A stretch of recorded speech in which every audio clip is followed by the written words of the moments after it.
Good morning, everyone. Morning. This fourth regular meeting for 2024. The Virgin Islands Casino Control Commission is hereby called to order.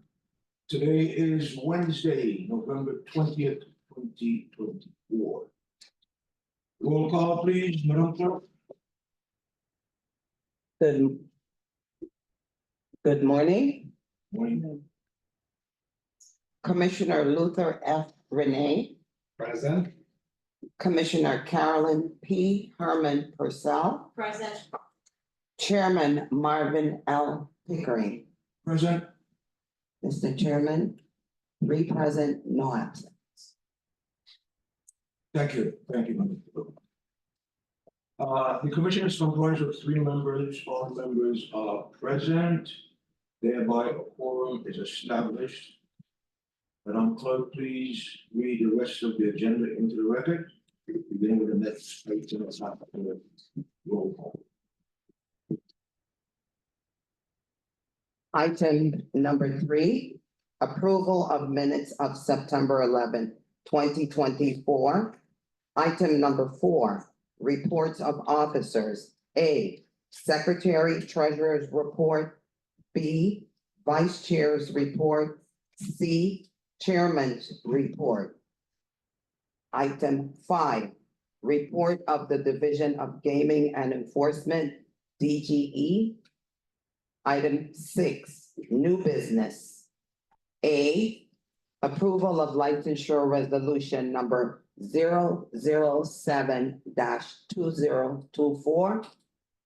B, approval of VICCC FY 2025 operating budget. C, update from Divi Carina Bay Resort on room readiness for 2024/2025 tourist season.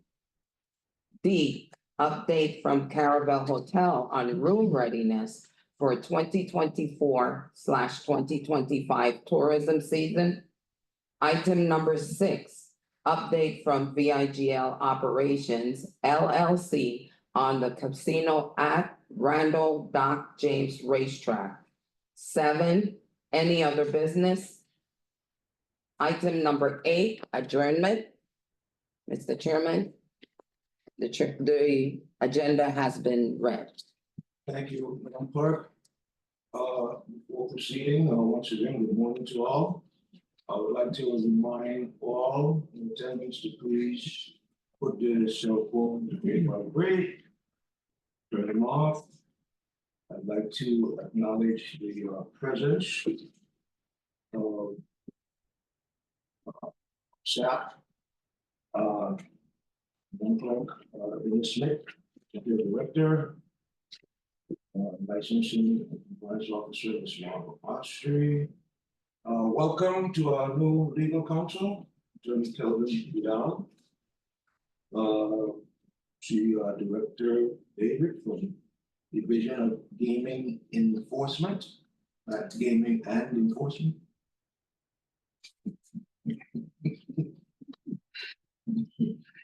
I'd like to recognize those in attendance. See our friends with Caravel and Divi. I believe Mr. Favela, IT sports specialist in the back, and stenographer, Ms. Andrews. Joining us via Zoom is Mr. Andrew Dubuque of the VIGL. Good morning, sir. Good morning, Chairman. Good. Okay, great. Okay, did I miss anyone? I don't believe so. Let us proceed with the next agenda item, which is item number 3, the approval of the commission minutes from our September 11, 2024 meeting. Commissioner Purcell. Mr. Chair, I move that the commission accept and approve the verbatim transcript dated September 11, 2024 as the official minutes of our meeting held on September 11, 2024. I so move. Mr. Chairman, I second the motion to approve the minutes of September 11, 2020.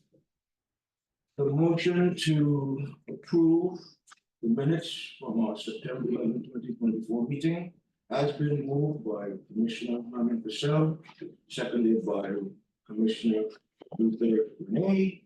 Hearing no objections, the motion is hereby approved. Next item on the agenda, item number 4. Report of officers. And we do this, each time I say this, but we've added this portion to our agenda so the public is informed that the commission does in fact function in between quarterly meetings. And so we have our duties and responsibilities and our activities that we engage in on a daily basis, and we summarize those activities in our officers' reports. So we are going to begin with the secretary treasurer's report, followed by the vice chair report, and followed by the chair. Commissioner Renee, you may proceed. Thank you, Mr. Chairman. Before I continue with my prepared scripted statement, I would like to digress a little bit in keeping with what the chairman just said, that we do function between the quarterly meeting.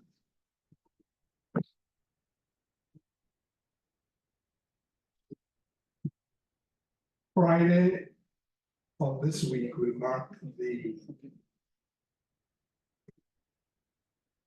18 months since I joined the commission. And I thought that I needed to say something, or just a little experience.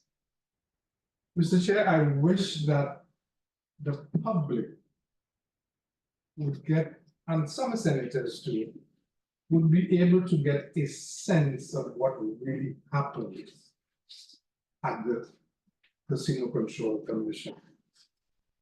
I'm asked so many times when I say I work at the CCC, and say, well, what do you do?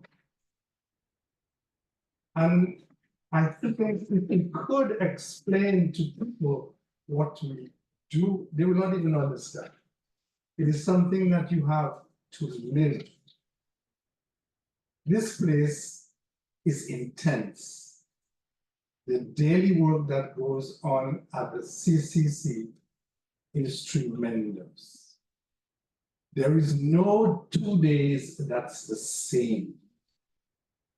Every day you solve problems and you manage situations that you never expect. When I was first appointed, I said to myself, you have gone through the jungle of the Senate. Then CCC must be a piece of cake. What a surprise. What a surprise. However, with all of what goes on, we work extremely hard solving a variety of problems. With all of that said, I feel very fortunate that I work with 2 consummate professionals who mentor me. And I have never worked with a group of people that are so intense on mission and purpose. I really thank the 2 of you for mentoring me and the staff at CCC. But there's somehow we need to tell people exactly what happens there, even if they don't understand. I thank you all very much for the mentoring and the support you're given in my 18 months, a year and a half. Thank you. Thank you, Commissioner. Thank you. The following is a report of some of the activities that I have engaged in since last quarterly meeting of the VICCC, which was September 11th, 2024. On September 13th, several meetings were held with Mr. Alvarez of On-Site Environmental as it relates to the restoration project to be undertaken in this building. September 17th, all commissioners and several members of the executive staff met with on-site environmental with Mr. Alvarez again to have him explain the scope of work to be taken in this building. The meeting also addressed the possibility of having to close the office while the restoration took place. September 20th, 2024, accompanied Vice Chair Roman Purcell to provide testimony before the Committee on Culture, Youth, Aging, Sports, Parks of the 35th Legislature concerning issues related to VIGL, LCC, and a license to operate a casino at Randall Doc James Racetrack. September 24th, join my fellow commissioners and members of the executive staff at a meeting with the management of Caravel Casino to discuss the compliance audit prepared by Spectrum Gaming. On September 25th, the same thing was done with the casino. September 30th, attended meetings with Mango Media to discuss the next steps towards the launching of www.playwisevia.org, the ICC's new responsible gaming website. September 27th, spend the morning hours with Mr. O'Reilly, the ICC's archive specialist, to once again educate me on the role, his important role at the ICC as the first person who patroncy when they come to apply for a license. October 1, 2024, in conjunction with Executive Director and Licensing Compliance Officer, attended a meeting with VICC Casino Inspector to discuss the Spectrum Gaming's compliance audit, findings, results, and the Commission's in-house training module. This meeting also highlighted the inspectors during the hearing and to observe what is it they see as far as the audit was concerned. October 1, 2024, we met with a representative of Innovative Group for discussions on a market study related to internet gaming in the Virgin Islands. October 2nd, I held a meeting with Ms. Delisa Williams of Vitima Disaster Program Specialist and Executive Director Smith related to the completion of mandated public assistance large project quarterly report that was due on October 7th, 2024. The report was completed and submitted to the agency before the due date. October 7th to the 10th, attended the Global Gaming Expo GPE in Las Vegas, Nevada. The exhibition, of course, is put up by American Gaming Association. Once again, it was a fabulous display. 25,000 people in attendance from 115 countries. There is always a learning process because many of the educational sessions benefited us quite a bit. Some of those, I will not go through all of them, but some of those I attended were navigating cyber extortion, strategies from casinos leaders, responsible online gaming, what's next, internal controls, why, how, and when, cultivating the ideal workplace culture, follow the money, navigating the ever-changing AML compliance landscape, and many, many more. However, the highlight of that trip for me was a visit to GLI testing lab. This was a tremendous experience when I realized how much mathematics is involved in calculating some of those issues. It was truly, truly amazing. October 24th, 2024, attended an in-house meeting with VICC's legal counsel to discuss pending legal matters. October 25th, VICC commissioners, executive director, legal counsel, and licensing and compliance officer visited the proposed site of the VIGL Racino at the Rundle Dock James Horse Racing Track. Discussions were held with Mr. Jason Williams, General Manager of Racing Operation. November 27th, 2024, participated in VICC's executive meeting number 008, 2024. At the building, right here at the building, where a number of important issues were discussed and resolutions. Mr. Chair, that's the end of my report. Thank you, Commissioner Gray. I'm glad that you enjoyed your experience at G2E. I too had the opportunity to tour GLI test lab, and I agree with you. It is a fascinating experience. I don't know all the mathematics,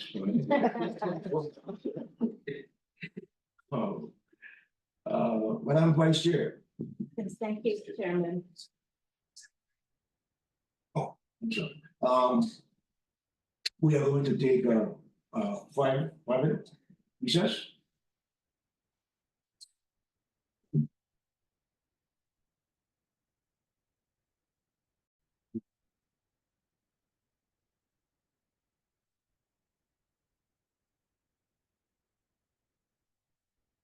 Recess is over. We're back on the record. Madam Vice Chair. Yes, thank you, Mr. Chairman. Mr. Chairman, before I begin, I request your leave to correct my report to correctly state the date of the last board meeting as September 11, 2024. The report stands corrected. Thank you, sir. Since the commission last met in the quarterly meeting and hearing on September 11, 2024, I, as vice chair, participated in certain activities while fulfilling my duties and responsibilities as a member of this commission. Of particular note, on October 3rd of 2024, I attended the jackpot payout process training that was held by the BI Division of Gaming Enforcement, where they explain how they go about verifying jackpots when they do occur. That was very informative for me. I now totally better understand the process, and I thank the Division of Gaming Enforcement for putting on that workshop training session. On November 14, 2024, I attended the 2024 National Conference on Problem Gaming Digital Symposium entitled Cultural Awareness and Sensitivity in Problem Gambling and Responsible Gambling. September 24 to 25th of 2024, I, with my colleagues and executive staff, reviewed the compliance audits prepared by Spectrum Gaming in meetings with EV and Caravel personnel. September 20th, 2024, I testify on behalf of Chairman Prickland before the Committee on Culture, Youth, Aging, Sports, and Parks of the 35th Legislature of the Virgin Islands concerning the license issued on April 19, 2024 to VIGL Operations LLC to operate a casino at the Randall Dock James Racetrack. Commissioner Renee accompanied me at that Senate hearing. On September 25th, 2024, I appeared with Chairman Pickering as a guest and analyzed this WTJX FM 93.1, hosted by Neville James, to discuss Responsible Gaming Education Month 2024 and VICC operations. On October 16, 2024, I appeared with Chairman Pickering before the Committee of the Whole on the whole of the 35th Legislature of Virgin Islands to offer testimony on the governor's proposal to allow cruise ships to operate their casinos while docked in St. Croix. When the legislature convened into formal session, the measure passed as Bill number 35-0389 and included the recommendations made by the commission. On October 31st, 2024, the measure was signed by the governor and enacted as Act number 8935. During the period, we continue to work along with our council, Attorney Vidal, and the VI Department of Health staff, and structuring the joint initiative to train and certify 6 counselors, 3 in each island's district, who are employed in the Division of Behavioral Health to treat problem gambling disorders and addictions. On October 24th of 2024, I'm pleased to say the memorandum of understanding between the 2 agencies was fully executed. The commission has already paid the funds for the training sessions and is committed to paying the funds necessary for the supervision leading to national and international certification. And after that, my attendance to that symposium that I explained covered the topic of culture and its effect on problem gambling and responsible gaming. I left there more convinced that action taken by the commission with joining with the Department of Health was a very good move. That training emphasized that effective treatment of problem gambling must be culturally adapted. Yes, we have the 1-800 gambler and other natural resources, but the counselor has to understand the culture in which the patron is located. The patron has to be able to speak to that counselor in a way the counselor can understand. And I think what the commission has done by funding, when we will have counselors in both islands district, is to ensure accessibility to maybe make treatment more effective, or where people can say, you know what, I will go because I know this person, or this person understands my community. And I'm really proud of that, of the work that has led to this. It took some time. It had some time when you didn't believe it would be resolved, but we know how government functions, and we do now have that memorandum of understanding in place. And finally, with my colleagues and executive staff, we inspected the construction site of the proposed casino at the Randall Dock James Racetrack, and that occurred on October 25th of 2020. Mr. Chair, that concludes my report for the court. Thank you so much, Madam Vice Chair. I keep telling you, this reading minds thing. I was gonna ask you to expound on that training with CPG and cultural awareness, and you read my mind again. This. I try to save you time, Chair. Thank you very much. I'd like to, before I begin my report, I'd like to recognize the presence of the St. Croix Horse Racing Commission Chairman, Mr. Dodson James. Good morning, sir. Thank you for joining us. That is good. Okay, the chairman's report, my colleagues have mentioned some activities that I participated in, so I won't go over those. But to begin, I'm a member of the NAGRA Conference Planning Committee. I attended a planning meeting on Thursday, September 26th for the 2025 annual conference scheduled for June 2nd to June 5th, 2025 in Nashville. Director David is also a member of the NAGRA Planning Committee. Monday, September 30th, we met with Fire for discussion and review of the telephone system upgrade to our office and installation of a new system for our St. Thomas office. That's right, we're gonna have an office over in St. Thomas. which will be staffed by Commissioner Herman Brazil. Okay, so we are making our provisions to have that office fitted.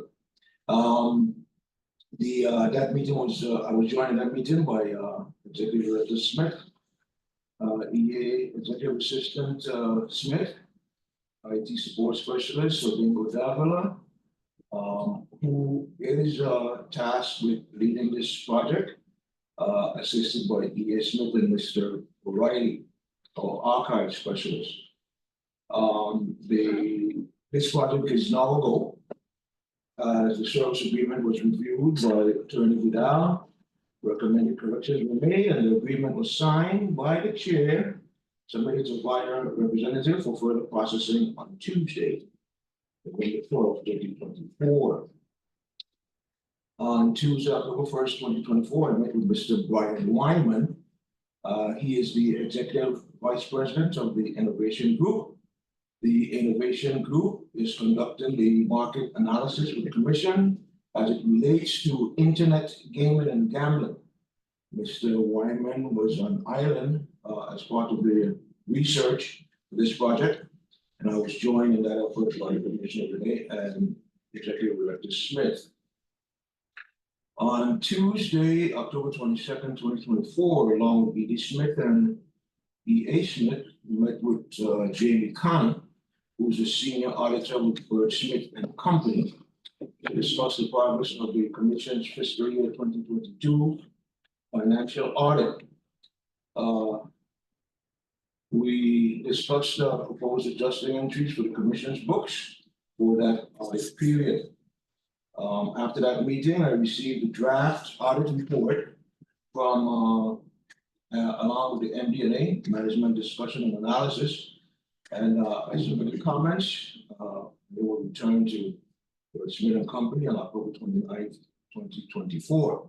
Hopefully, our 2022 audit would reflect more or less what happened with our fiscal year 2021 audit, which was one minor finding. It was passed as unqualified, unmodified audit, and we are hopeful that 2022 will be the same. And going forward, and the Commission is extremely proud that we could pass muster of a financial audit. We have come a long way. October 28th to November 1st, I attended the SBC Summit Latino America conference at the Hard Rock Hotel and Casino in Hollywood, Florida. This conference brings together casino industry leaders and regulators from the Caribbean and Latin America, with sessions dedicated to issues that are common throughout the region, such as sports betting, underage gaming, gambling, marketing, and responsible gaming. I convened executive meeting number 008-2024 on Thursday, November 7, 2024. The Commission acted on certain matters to include the approval of statements of compliance, licenses, the Commission's fiscal year 2025 operating budget, and a petition for removal from the voluntary self-exclusion list. Resolutions from that executive meeting are on today's agenda for approval. In addition to that, the Commission reviewed and acted upon investigation reports submitted by the DOJ regarding 5 employees. The Commissioners met with legal counsel, Attorney Kelvin Vidal, on Tuesday, November 12th, to receive an update on outstanding legal matters, to include active cases in the Superior Court, petition for removal from the exclusion list, etc., etc. On November 13, 2024, the Commission submitted comments to the Office of Senator Diane Kavar on Bill number 35-0396, which was a proposal to reestablish Harbor Nights and require the Commission to issue mobile casino licenses for pop-up casinos to current casino licensees on a rotated basis. The commission was not in favor of the proposed measure as it related to the mandates of the commission due to a lack of guiding language on definition and structure. We were not in favor of that measure. I don't know if any of the licensees were approached by the office of Senator Paypart on that measure to offer any comments. Okay, thank you. That's what I thought. Okay, and it relates to staffing of the commission. As was mentioned at our quarterly meeting on September 11, 2024, the commission filled the position of legal counsel to replace attorney Devin Carrington, who resigned the position effective June 18, 2024. The commission selected attorney Elvin Vidal. We introduced him, who's sitting to our right. And was introduced earlier. He was onboarded on September 23rd, 2024, and we wish him much success in this role. The commission also onboarded Casino Inspector 1, Roberto Blewett, which also on September 23rd, 2024. Following Inspector Blewett, the commission onboarded Casino Inspector 1, Carissa Daniel, and she was onboarded on October 7, 2024. These individuals were selected after an exhaustive search to fill those vacancies that resulted from voluntary resignations. Commission wishes Inspectors Blewett and Daniel much success in the new role, and thank our casino licensees for welcoming our new casino inspectors. Thank you very much. Financial matters and related activities, licenses issued by the commission for the period October 1st, 2023 through September 30th, 2024. The commission issued a total of 333 licenses and statements of compliance in various categories as follows. At 101 casino employees licenses, 43 casino key employees, gaming related licenses, 9, non-gaming related 7, statements of compliance for casino employees, 108, statement of compliance for casino key employees, 51, gaming related 5, also statement of compliance, non-gaming related 6, and casino license 3. For the same period, the commission issued 357 work permits, 104 exemptions from licensure, and 86 waivers from registration and licensure. Regarding the financial statements for the commission, I was hoping to report on the fiscal year ending September 30th, but that report, because it's the end of the fiscal year, we have to make sure that we capture every single thing, and so it's usually delayed by some time. So the latest report that we can report, the latest statement that we can report on is through August 31st, 2024. For this period, our total revenues, including the GVI's contribution of $1,250,302 for payroll and fringe costs, amounted to $2,310,839. Expenses, including payroll, total $1,671,246, resulted in a surplus for the period of $639,593. The largest expenditure amount is for payroll, which consists of salaries in the amount of $879,150 and related fringe benefits amounting to $371,152. The commission's total budget for fiscal year 2024 is $2,394,500 in projected revenues and $2,292,900 in projected expenditures, for projected surplus of $101,600 which we expect to be surpassed once the final report is in for fiscal year ending September 30th, 2024. Regarding gross casino revenues, our gross casino revenues for the period October 1st, 2023 to September 30th, 2024, for fiscal year, as reported by our casino licensees, amounted to $18,527,093. Gross casino revenue is the total amount received by a casino licensee, less amounts paid out as winnings to patrons. The gross casino revenue is taxed at a rate of 12%, which is paid into the casino revenue fund. The commission receives 25% of those tax revenues, with the remaining 75% allocated to support certain other government agencies. Employment stats for the fiscal year, well, at the end of the quarter ended September 30th, and these are employment stats related to the casino industry.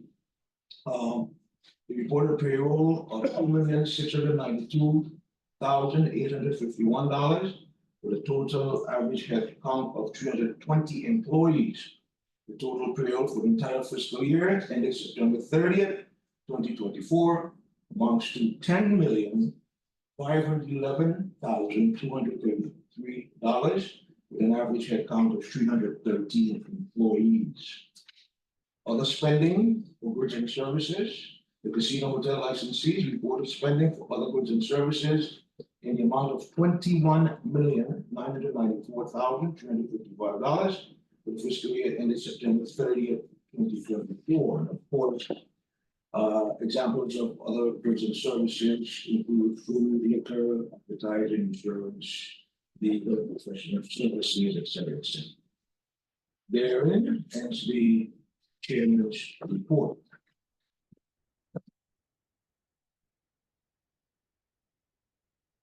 We now move on to item number 5 on the agenda, which is the report from the Division of Gaming Enforcement.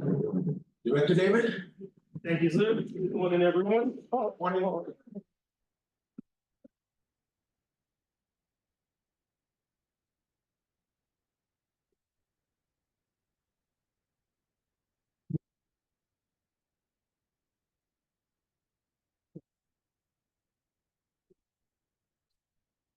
Good morning, Mr. Chair. Good morning, commissioners. Good morning, everyone. As the chairman indicated, I am R. Oliver David. I am the director of the Division of Gaming Enforcement, the Regional Department of Justice. And basically, since DGE's last quarterly performance report, dated August 28 to 24, the DGE accomplished the following. Due diligence investigation, the DG completed due diligence investigation for the following categories of applicants. Casino hotel key employees 4, and casino key employees 1. The DG closed out its investigation of 15 applicants. That's applicants who were terminated or resigned prior to the DGE completing its investigation. The DG partially completed due diligence investigation of 3 casino services entity gaming related applicants and the qualifiers. During that period, the DG opened 26 new hard copy and electronic application files. Complaints. The DG filed 1 complaint against the DV Caribbean Bay Casino for alleged violation of the VI Casino laws and rules and regulation. And at this point, is continuing to work with the respondents to bring the matter to conclusion. The DG is also in the process of filing a criminal complaint in the Superior Court of the Virgin Islands against a former patron of the casino for alleged trespass at the DV Caribbean Bay Casino. The DG successfully completed a case filed against Caribbean Hotel and Casino in January 2024. In that matter, the parties stipulated to a fine of $75,000 in addition to certain conditions that had to be met by the respondent and its staff. All fines were paid, all conditions were met, and the matter has been successfully concluded with an order of dismissal being issued by the VICCC on October 3rd, 2024. Request for technical assistance and jackpot verification. During the period mentioned, the DGE's technical staff responded to approximately 14 requests for technical assistance from both the DV Caribbean Bay and the Caribbean Casino. DGE staff assisted the gaming technicians at the casinos in addressing technical problems with the EGMs to have these machines returned to the gaming floor. A compliance audit. The DGE convened meetings with the VICCC and management staff of both the DV Caribbean Bay Resort and the casino and the Caribbean Hotel Casino to discuss the findings and recommendations of Spectrum Gaming's group compliance audit reports, which were the result of a comprehensive compliance audit of the operations of both PIGL and the DV Caribbean Bay Resort and Casino. Both casino licenses presented to the VICCC steps that they will be taking to address the concerns raised by the VICCC and the recommendations of Spectrum. Some of the changes have been completed, and the remainder of the changes should be completed in the coming weeks. Office upgrade. In my continued quest to make our office more comfortable and conducive to increase productivity and efficiency, DGE purchased new furniture and equipment for the staff of the DGE. We are also continuing to solve our filing cabinets to remove unnecessary files, which are either being placed in storage or are going to be shredded. Training. DGE continues to provide training to all staff members, both online and at various conferences. Staffing. That's a perennial issue that I talk about every time I come here. That's the issue of the inadequate staffing level at the DGE. We still have only 3 employees, including myself, and we have to do everything that is required to be done. I know the commission chair at his presentation lobbied for increased staffing presentation before the Senate. They said the AG did the same thing, and I'm constantly lobbying for that to happen. In fact, one of the things that we have tried, and the commission chair sent a letter to the Senate Finance Chair and also the Senate President, requesting that the DGE receive 10% of the casino revenue fund. I have been pushing for that for quite some time, and it's an ongoing effort. In fact, just recently, I brought that up, that letter that was sent to by the chairman, and also a previous letter that was signed by the chairman and the former Attorney General. That was, I think, over a year ago. One was sent to the governor, and one the chairman sent was to the Senate President. And I brought it to the AG, and we're still trying to get that. And recently I had a meeting with our personnel director and looking at ways that we can get the necessary staffing that we need. I mean, it's almost an impossible task to do what we would like to do in a timely manner with only 3 employees. I mean, anybody that would just take some time to understand everything that we have to do. It's a matter of we have to be juggling from one day to the next as to what becomes priority. So again, that's an ongoing issue, and hopefully it will be resolved. I don't know when, but I've been fighting for that for over a decade. So that is the issue. 2 things I did not have in my report, which I would like to talk about. I sent a letter to the commission chair with regard to the issues that we have with the NCIC. As the crime, when we are doing an investigation, we request a report from the National Crime Information Center. Fingerprint card is submitted, and it goes through our liaison and the VIPD, send it to the FBI, and the report comes back, so we know exactly what is the criminal background of that particular individual. We have been having problems we had some issues before it was resolved, but we're having problems again. And I spoke to the liaison, and as of last week, we had 87 outstanding requests. And she said that she's working on it. There are some issues. The team was not given, but there are some issues why they cannot get it done. I am scheduled to meet with her in early December, because besides that, there are some other issues, besides just the report, there are some issues with regard to the invoicing of what has been done. So I'm scheduled to meet you for early in December so that we could have these matters resolved. Commissioner Herman Purcell talked about the demonstration that DGE did with regard to the testing machine. And I think I'd like to elaborate upon that slightly, because we talked about the jackpot, but in addition to the jackpot, that we have to, DGE has to test the machines prior to the authorizing the payment of the Every time a machine is removed from the floor or the machine goes down, and the casino has to get the machine back and running, DGE staff member has to be there.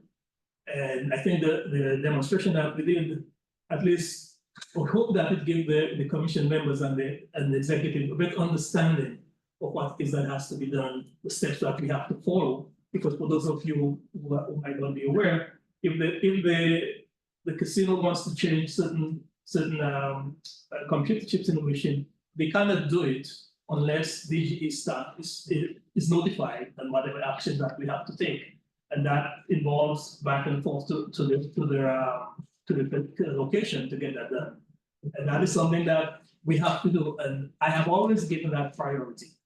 So when we get a call or a text or email from either DV or Carabel with regard to the wanting our assistance, my staff might have been doing an investigation, drop what you're doing, address that issue. Because to me, without the machines up and running, there is no need for anybody else to do anything else because we're not generating any revenue. So I've always made that a priority and I continue to make that a priority. So that's where we are with regard to that. On a professional note, I was recently accepted as an affiliated regulatory member of International Masters of Gaming Law, that's IMGL, one of the premier organizations in the gaming industry. To be accepted to that organization, one must be sponsored by a regular member. Commissioner Purcell? I fill out an application detailing his or her involvement in the gaming industry. That application then goes to the membership committee, which reviews it and makes a recommendation regarding the applicant's suitability for membership.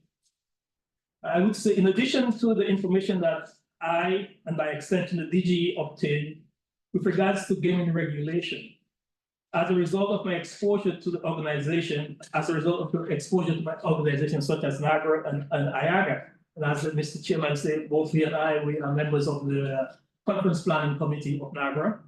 My membership in IMGL will provide DGE access to invaluable information pertaining to the diverse areas of gaming law. So I think that's going to enhance what we're doing here, with not only the regulatory aspect of it, but the legal aspect of gaming. That concludes my report. Thank you very much, Director David. Yes, and, welcome to IMGL. I'm also waiting for my colleagues to join. In regards to NCIC, Right. Is there a reason why you don't have direct access to that? How is that structured? Okay, years ago, the Justice Department had their own terminal, and we were able to access the NCIC report through the Justice Department. Yeah, you're the Department of Justice. Justice, right. Right. There were some issues and they were no longer allowed to do that. So everything was channeled through the VIPD. I think except for criminal requests, because I guess if you have the advice of rights, then they can get that done. But for employment purposes, it is channeled through the VIPD. So VIPD does the background for all government agencies for employment purposes. Recently, at the managers meeting at DOJ, the discussion with regard to NCIC access came about from our investigation section. And I asked the AG, I would like DG to be involved in any discussion with regard to NCIC to see if it is possible that we'll be able to get that, be involved in that process and do it ourselves. So there is, there might be an opportunity, I don't know, but as of now, everything goes through Lieutenant Shalwell in St. Thomas, and so everything has to go from our office to VIP here, it goes to St. Thomas, it is done, and then it gets back to us. And I think that goes for all government agencies here. But I'm still trying to see if we can get it done without having to go through that process. But that's okay, that's all it is. As it relates to your staffing, as President Clinton once said, I feel your pain. But we have done, what we can and try to encourage the powers that be to define a funding source. And we think that we do have, in fact, a viable funding source. Right. And perhaps with a little lobbying to Senate President, probably could see if that could be part of the what do you call it? Christmas. The midnight bill? So, let's see, I'll make a note to call him Okay. and see, where that is. Thanks. Yeah. Yeah, because I have every opportunity that I have, I take that opportunity to try to talk to whoever I can to push that through. But at one point we thought we'd be able to get money from the fund for that. That's what I was told at the end of the day. I was thrown on that, so that is not coming in. But I'm still trying and see what I can do. But because of our inability to get this additional staff, we are just backed up. Yeah, and we, as we saw when we did the workshop with you, what your staff, you and the staff Yes. can do regarding the very final jackpots and the movement of the machines, getting into the inner workings of the machine. It is a lot. Yeah, and that's only one aspect, and you have their investigation. That's also a huge. So we're doing the best we can with what we have, but Yeah, we certainly would appreciate a quicker turnaround on the. yeah, I agree. So I just received from one of my staff yesterday. The pilot about 40 applications, 50 applications that was dropped over by Mr. O'Reilly within the past couple of months. Once an application comes in, my staff has to scan everything. And then once it is scanned, there's a convoluted process. It is scanned, and they have to get what is the documents that is scanned and process it and put it in the file and do the hard copy. And then that hard copy file is given to me, I review, and then I assign it to my staff. I prioritize whether it's a CKE or a CE or CHE. So I have to go through everything if there's something that I see that's critical, make a note on it so that they will be aware of that. So I have about 50 files I just received yesterday. So what I want to do is I have to put them aside to concentrate on that because I have to assign that to them. So in case there is some an applicant that requires immediate attention, that would be at the list as opposed to something that they were working on, let's say a month ago. So that is the process that we do, and we have no choice. We're doing the best we can, and we hope that at some point in time, when we talk about the number of applications that is submitted to the commission, it won't be 3 or 5, it might be 10, 15 or more. Okay. Thank you. Thank you very much, You're Joe. welcome. Any questions from my colleagues? I just wasn't with the audit process we did at BP. I was much better able to understand the visit to share that. Okay. I think that's why you Correct. did it at a time. Yeah, I wanted you were going to, I wanted you guys to understand it. that helped me understand the lot. Okay. Thank you for that. And did you understand the math? Not yet. Okay. Just congratulations on your membership into I. You're welcome, thank you. Okay. Thank you very much, Joe. Looking to move on. Yes. So we're moving on to new business. On the agenda, we have 6 5 subsections there. A is approval of the licensure resolution on the series of 7/2024. We have fiscal year 2025 operating budget. Then we have the various updates from the casino licenses. So, begin with 6A. May I? Yes. Yes, Madam Vice Chair. Mr. Chairman, I move that the commission approve licensure resolution number 007 2024, which is a resolution of the Virgin Islands Casino Control Commission to approve statements of compliance and casino employee and casino servicing entity licenses that were approved at the executive meeting held, that were reviewed at an executive meeting held on November 7th of 2024 here at the commission's headquarters in St. Croix. I so move.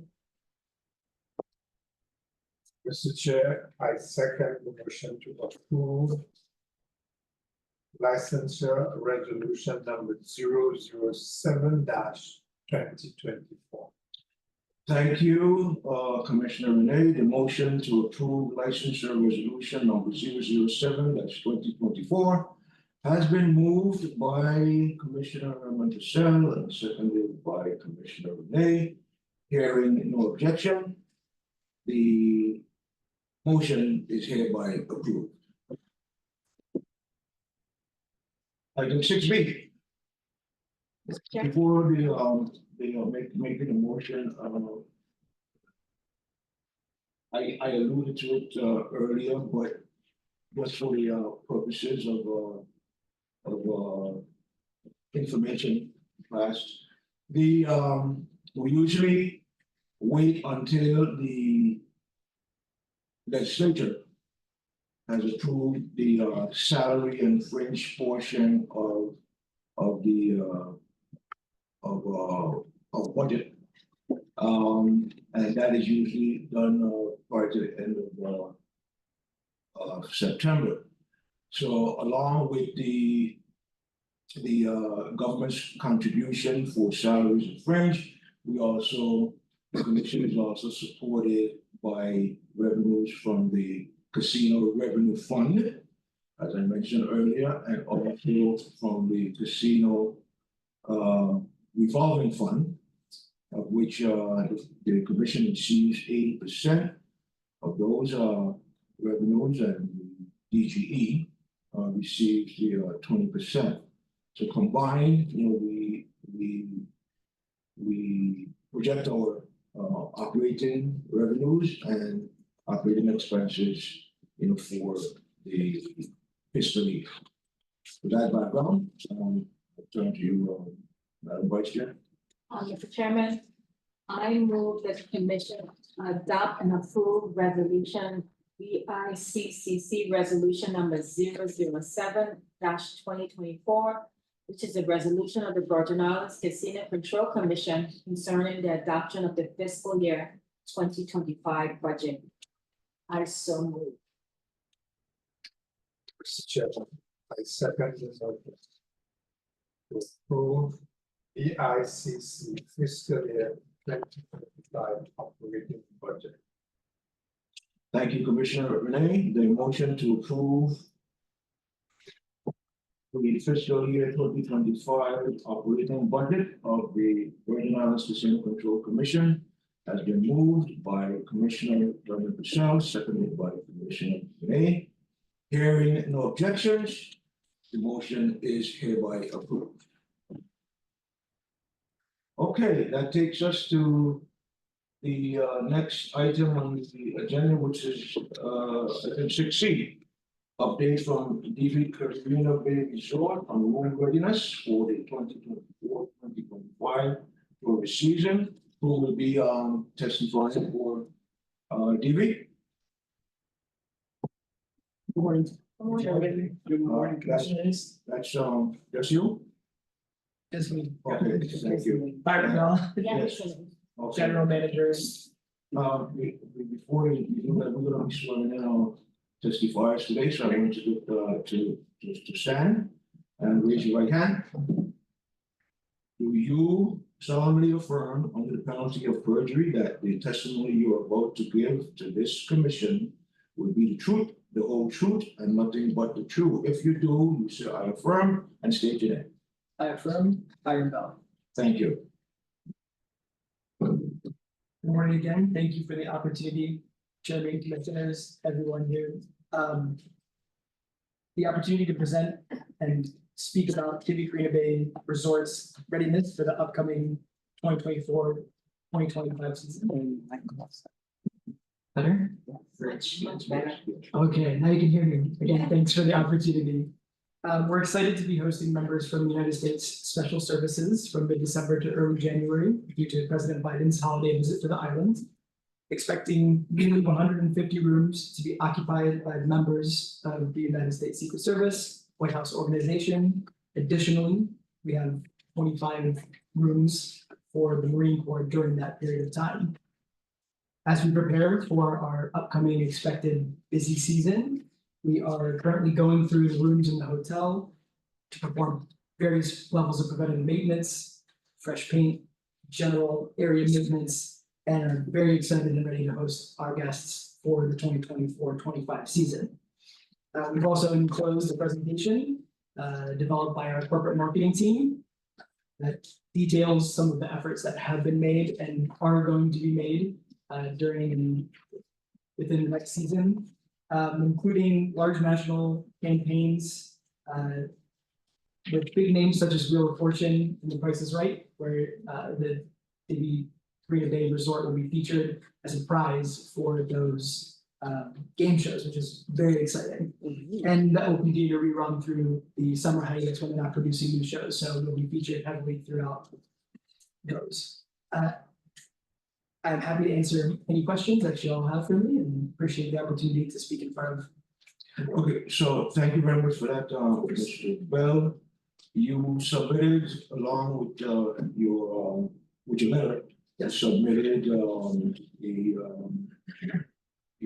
market update. Yes. Would you like to walk us through that?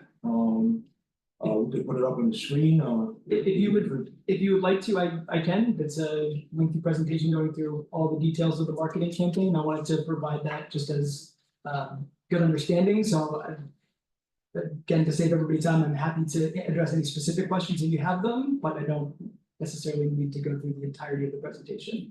colleagues, what's your pleasure? That's fine with me. If that's what we set up for us. It is a lengthy. That figures so I figured give you the information and then you can read it at your leisure, but we wanted to highlight some of the important ones, which we did in the letter there, which are kind of our, I guess, bigger flashier campaigns, but it does detail the ongoing efforts that we're putting forth to attract visitors and retain visitors to come to us at Carina Bay. Colleagues, any questions from Mr. Bell? Did you still have the issue with the sargassum on your beach? We do, and it will be an ongoing issue that will, remain in perpetuity. I came over to St. Croix to Carina Bay 3 months ago. Was previously employed at Belongo Bay in St. Thomas, another south-facing beach with an almost identical angle of incidence to the sargassum seaweed that does come in. So having dealt with that challenge for quite a few years, we know that the guest perception of that can be negative. However, what we did discover and what we are really excited to go forward with in the future, one are increased mitigation processes. We've created an internal landscaping team that will be significantly focused on mitigating that during the summer months. We've also committed a large amount of funding towards upgrading of equipment that will be continuously operating to remove sargassum seaweed from the beach to the best of our ability.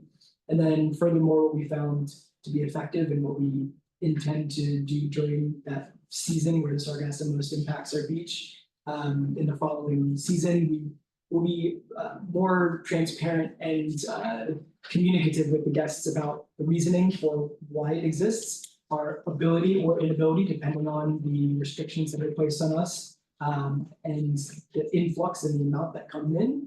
But ultimately that we feel that coming to Carina Bay, while a wonderful experience in and of itself, does not fully encapsulate your visit to St. Croix.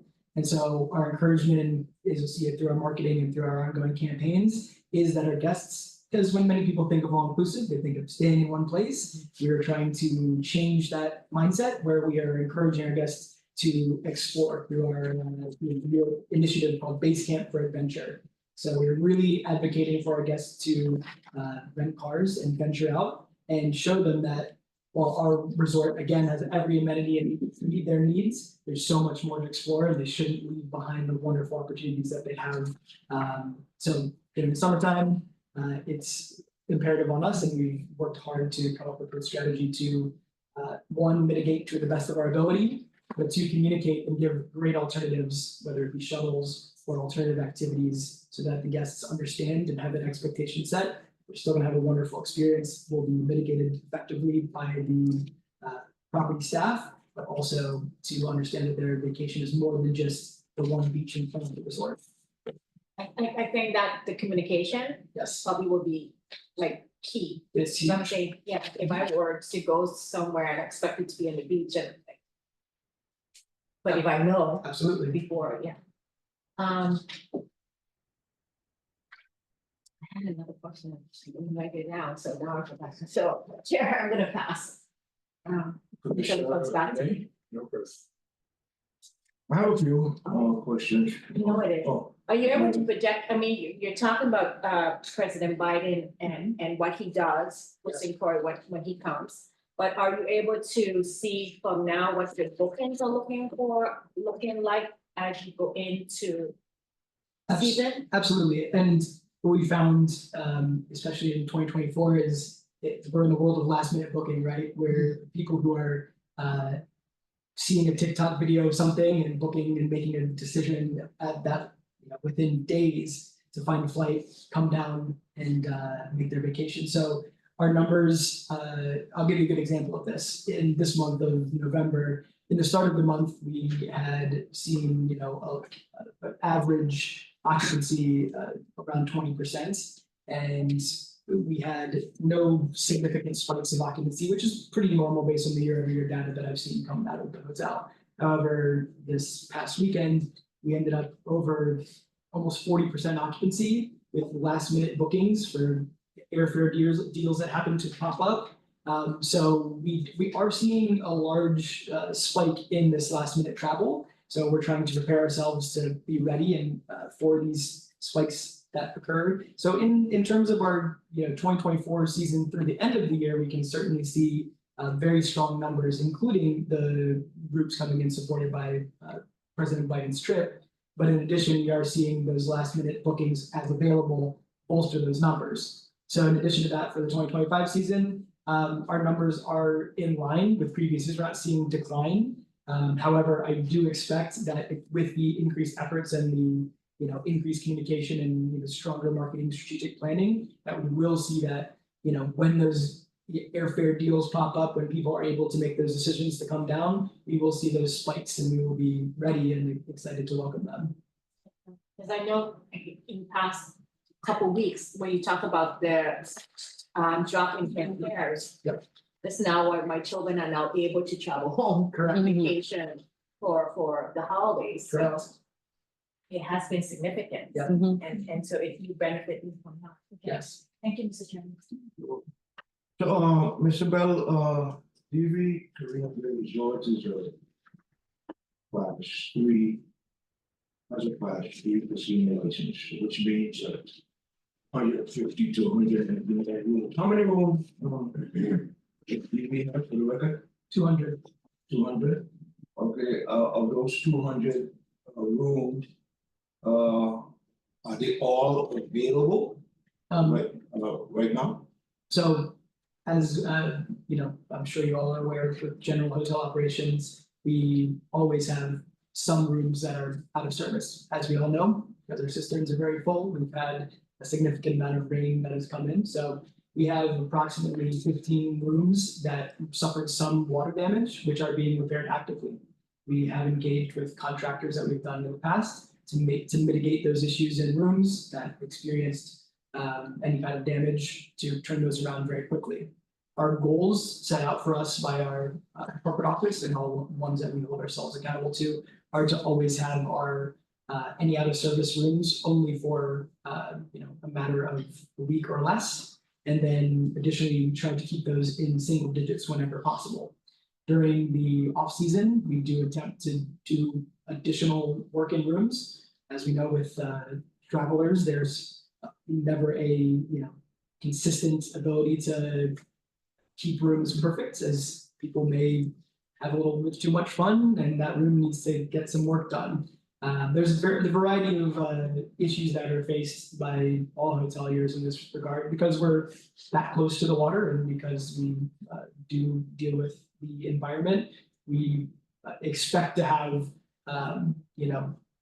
we'd like to keep it under 10 rooms that will be out at any one point in time, but those are ongoing in renovation. So anything that has come out of service is already being worked on and or has a contract for an outside third-party contractor to complete the repairs and return and be as close to this 200 room availability at any point in time. So, we to understand that, and if I understand you correctly, you just said about 15 rooms. Correct. So, if you had now bookings for 185 rooms, you are able to accommodate them right now as we speak? It's a variety of additional factors, so staffing being one at this point in time, because we generally don't have 185 rooms of staffing available to clean, service, etc. I wouldn't say that we are ready to handle that if that came up across the board tomorrow.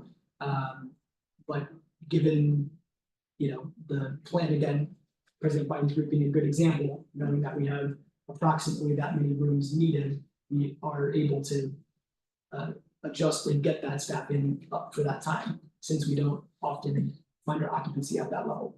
Okay, so your occupancy, you may have answered the question before, but your occupancy right now is at what rate? Just about 30%. Or 30%, Yes, 60 rooms, correct. beautiful. Okay.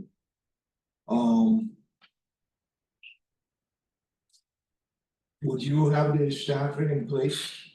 It's 150 room and another 25 for the record. You have the required necessary staffing to cover Yes, for that period of time? absolutely.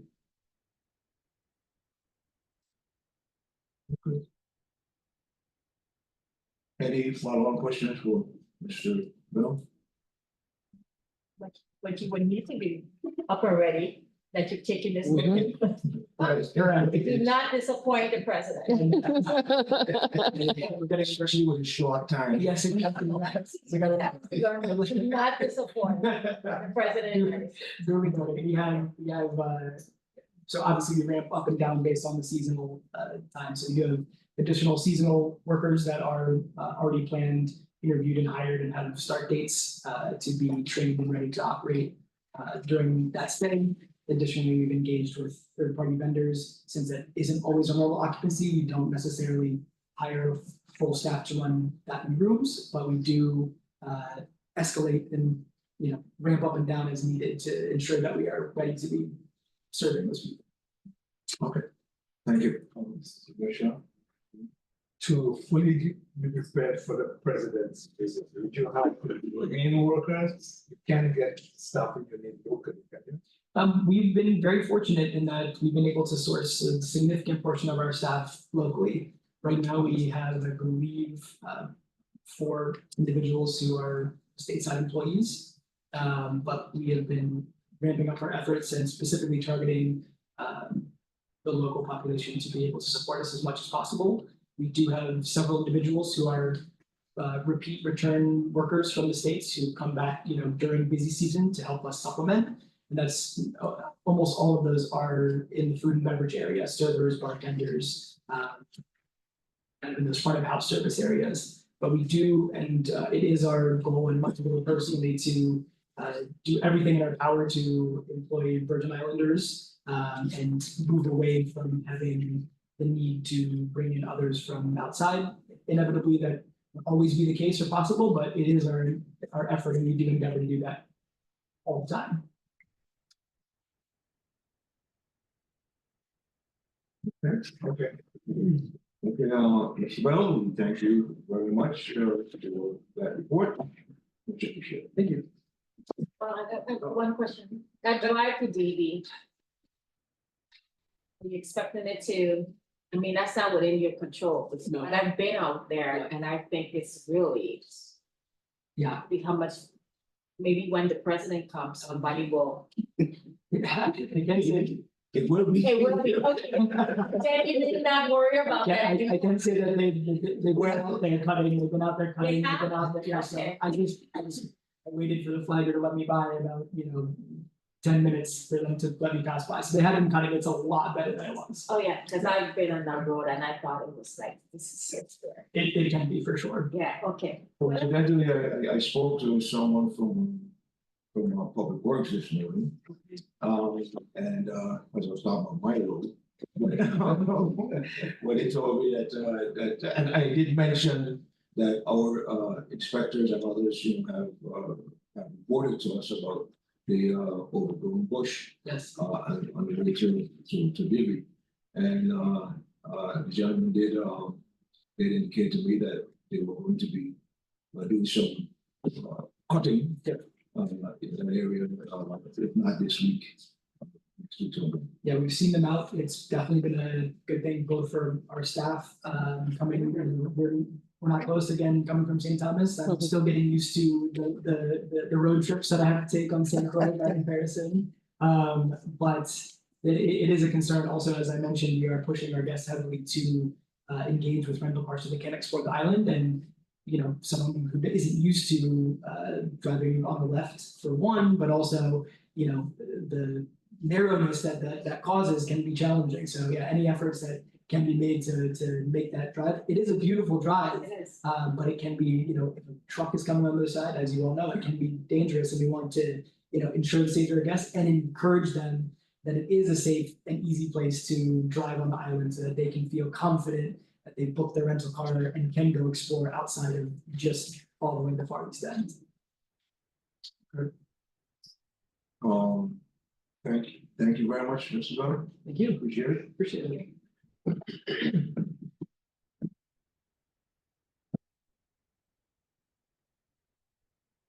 Next up, we have an update from Caravel Hotel. And who would be testifying for Caravel this time? Okay.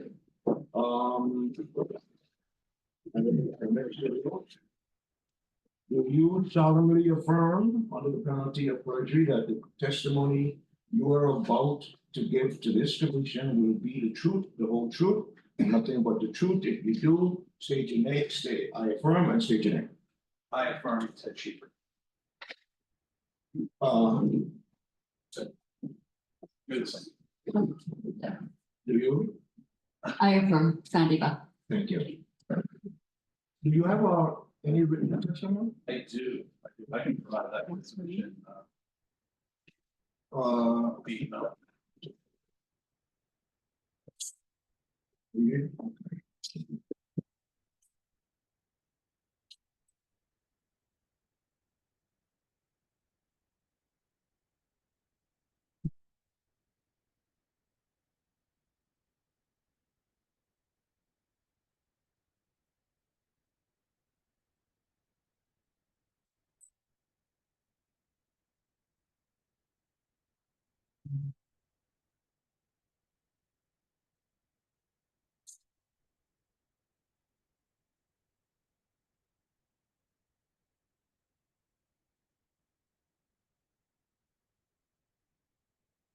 I will provide that via email with Thank you, Mr. Chief. If you're ready, then we'll proceed. Good morning, Commissioners. Good morning. With me today is Sandy Phelps, Director of Hotel Operations. I thank you for this opportunity to discuss our readiness for the high season at the hotels. Our occupancy forecast is we are 100% booked as of December 18th through the holiday season, and we continue on with high occupancies throughout, basically until Mother's Day is our kind of time when we drop off a bit, and then it definitely becomes a struggle after that. Staffing wise, we have 5 open positions. These positions are to bring us back to full strength for the season. We are able to operate without those 5 positions. We may incur some overtime without those 5 positions, but we're actively recruiting. We feel like we can have those people in place, license by December 21st. And to bring it into focus is, we have 75 rooms. They are all occupied. Generally speaking, that probably isn't the best practice for a hotel because you have issues with hotel rooms and, you might need an extra, but, we really have to make hay when the sun shines now. So we are going after 100% occupancy and we do not turn people away. Room repairs, we currently have 10 rooms that are in a state of renovation. They will be online by the 28th. Some water penetration in various rooms. There's some retiling that needs to be done at 4 rooms at the company house, but again, we have no choice. The 28th, we will be ready to go, and we are not turning people away. Power and generators, probably one of our biggest struggles. We have been experiencing power spikes from WAPA. They blew up our power filtering. We're adding additional power filtering on each power panel. So when you guys probably, I'm sorry, the commissioners should probably have realized that we've had a series of power issues recently. There's backfeed coming from panels back to the generator. So when the generator sees that power come back from the panels, it shuts off thinking it's WAPA power. But that's a product of those spikes from WAPA. I met with Carlos Electric representatives. They're right now in the process of installing those additional power filtering at the panel level. We hope that solves the problem. However, huge spikes through the line would create problems ongoing. So, it's really a war with WAPA at this point of kind of where they're at. And adding on to that, our water and sewage issue, we have water in cisterns available at both properties. However, when the pumping station at over to the WAPA water treatment station goes down, the sewage comes up. We're at the bottom of the hill. Everything mixes together and everything comes up. So, when I walked into work today, there was sewage washing into the ocean and coming down the hill. So it is something that's a little out of our control. The best thing we can do is just try to mitigate it as much as possible. There are instances, and if it affects the casino more than the hotels, that we just probably have to shut down. I was privy to a meeting that there is a plan to fix that problem, although it's probably measured in years, not in months. So, we'll just fight the war as best as we can for now, but that's kind of where we're at.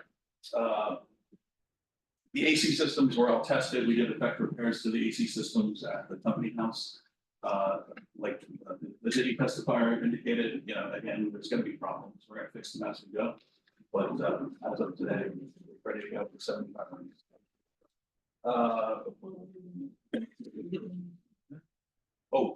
Sorry, double sided here.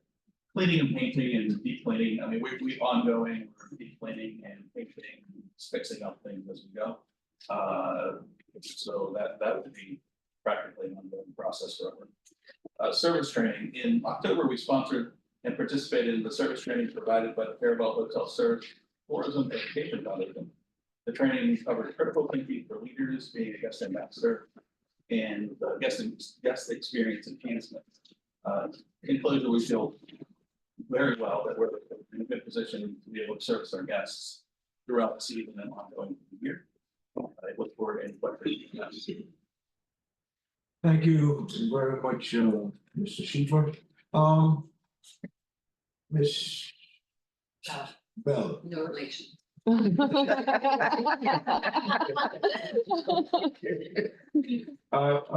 record, state your name and your position again. Your title? Sorry, Sandra Bell, Director of Hotel Operations. Okay, thank you. So, back in September 12th, you notified the commission that you were doing some major work at the company house, correct? What's the status here? We have completed a great deal of the items that we indicated. The projects are ongoing. Like for instance, the 4 rooms that I discussed, I would hope that they were done during that period of time. But as I also mentioned in that letter, that we weren't going to turn the business, and as soon as we had business, we reopened the hotel. That hasn't impacted. We haven't had to turn any hotel guests away, but all those repairs will be effective before we get to the 28th date. Okay, you had anticipated that, those are gonna be completed by, November 4th.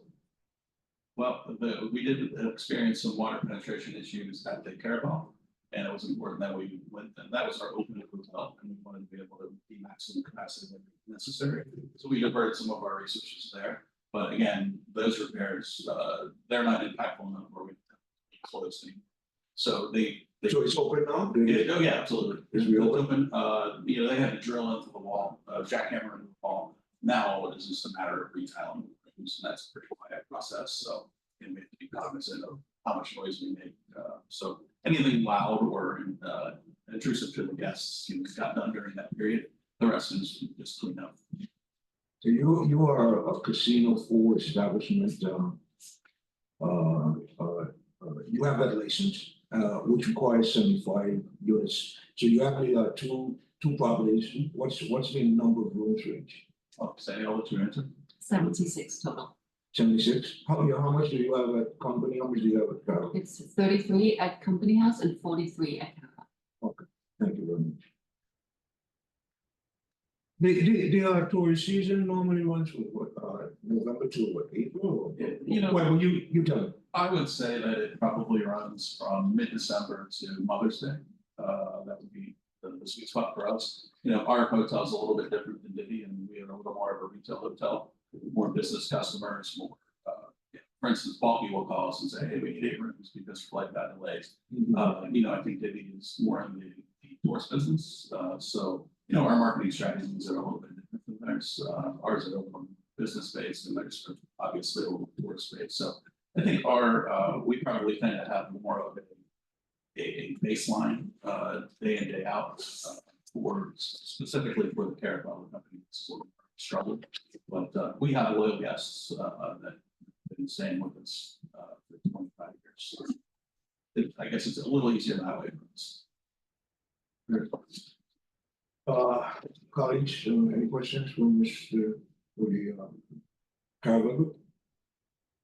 I don't have a question. I will say, saw the article and I think it's Syncor Source about that sewage leaking into the Christiansted Harbor. And they have photographs and I was like, how could any business, you know, you're trying to do sell a tourist product, I'm coming there.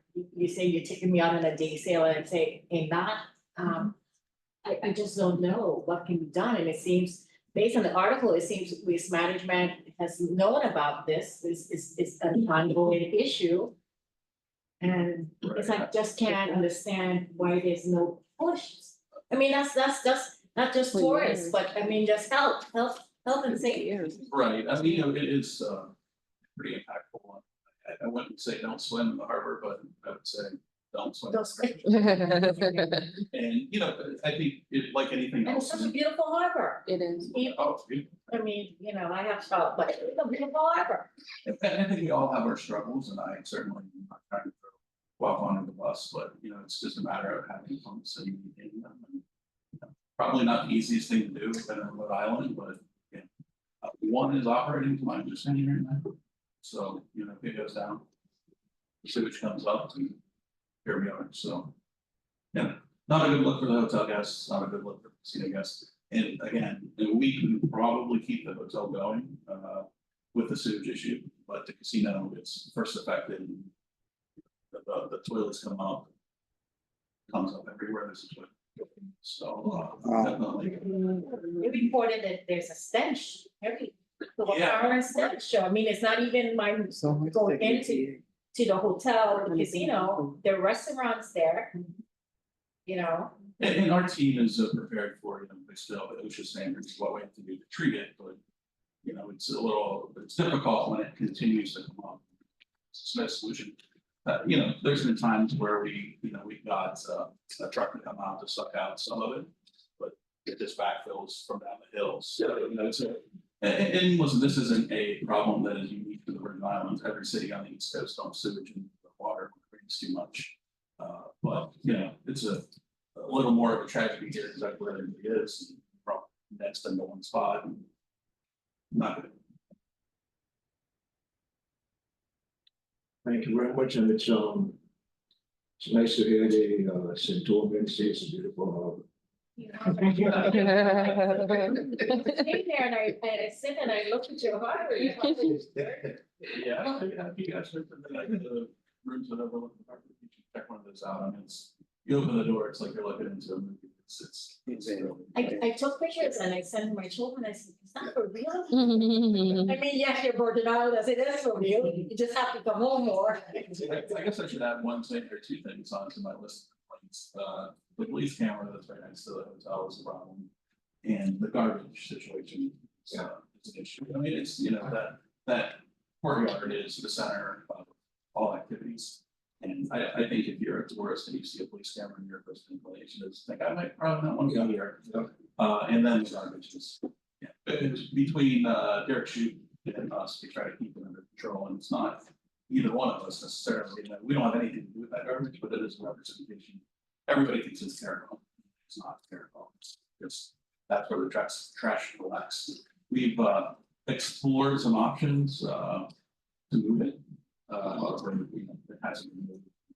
I think as soon as possible. When you say a police camera, you mean one of those spot checkers thing? Yeah, so it's you know, it's a solar powered police camera, and it is right, you know where we have the concerts. You the one that flashes? Yeah. It flashes, it has a blue flash? And it flashes into the hotel rooms. and- Okay, that's, oh, yes, that would be it. We did spend a bunch of money on some really nice blinds, so I, you know, they close their blind and it's all good. But yeah, probably not the first look. You know, I wouldn't, I don't know the statistics to say crime is lower because of it. I mean, it certainly would probably be a deterrent, but yeah, not the best spot. Commissioner Renee? I'm just curious, I drove from the Christiansted and saw the poor condition of the road near the Holiday Hotel. Does that affect you in some way? No, I mean, so that I'm not a geologist, but I think that's like a natural cut that just water has washed down there forever. And adding on is if you go down there today, you will see sewage coming out of the ground and it's deteriorating. And then, you know, when you get a king tide, it comes in, deteriorates that. And I just think it's probably not worth fixing because it's going to end up right where it was. But there's some tank trap potholes in there right now. Sure.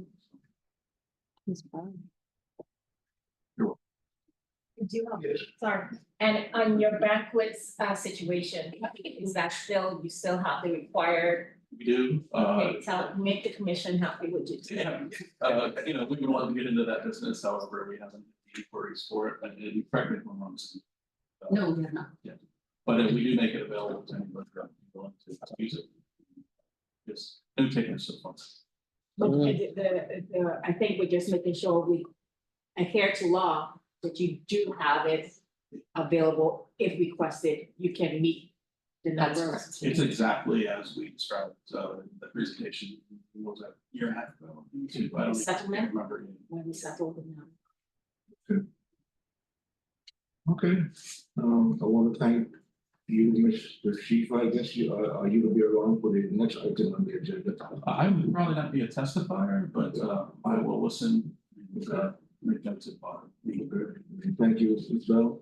Before we move on to that, I'd like to take a 5-minute recess. So the commission meeting stands in recess for 5 minutes. Recess. Be back on the record. The next item on the agenda is 6E.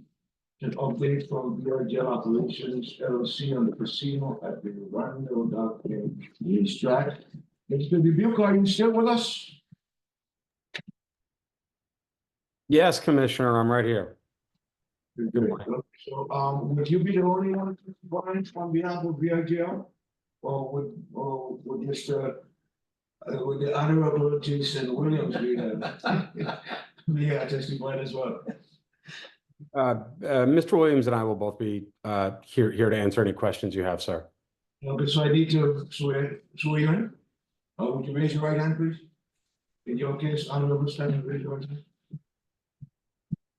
Do you solemnly affirm the penalty of perjury that the testimony you are about to give to this commission will be the truth, the whole truth, and nothing but the truth? If you do, State I affirm and state your name and your title. I affirm Jason Williams, General Manager, Racing Operations. I affirm Andrew Dubuque, Managing Member. Thank you so much. Do you have any prepared testimony, Mr. Dubuque? Or Mr. Williams? Nothing. Okay, so I will yield to you, Mr. Dubuque, to give us an update of where we are with the casino development back to. Okay, thank you. Thank you, Commissioner, and thank you to all the commission. But before I get on that topic, I would like to mention real briefly that I second the testimony that Mr. Schieffer and Ms. Bell just provided about the problems we've incurred downtown as it relates not only to the sewage, but to the garbage. It's been an ongoing problem we've had for years. It's a terrible look for our customers. It's a terrible look for our island. And I sincerely hope that the government does fix this problem sooner rather than later, because it's not only affecting our businesses, but it's affecting our employees as well. It's a health concern. So anyway, now that I've said my piece on that, since we got together last, we've begun work on the track itself. We've started work on the repair of the barns. We completely stripped the barns off. We took the roof off. We found that the pylons needed to be redone. Probably should have just leveled those barns, but I think at the request of much of the community who did like those barns and do like those barns, we're in the process of repairing them. In addition, we're in the next couple of well, depending on weather and availability, we're going to start working on the track surface and the track railings as well. We've had, as you know, I think, Chairman, you were not at the meeting at the legislature, but I do know that your colleagues, Ms. Herman Purcell and Mr. Renee, those two commissioners were. And we described in that meeting that we would begin on the track infrastructure, despite the fact that we didn't have the Racino built, which has been a departure from our operating model for the past 2 years. As I've mentioned to the commission, to the legislature, to the governor, to anybody that'll listen, that spending money on the track without having a revenue source is not the most intelligent of business models.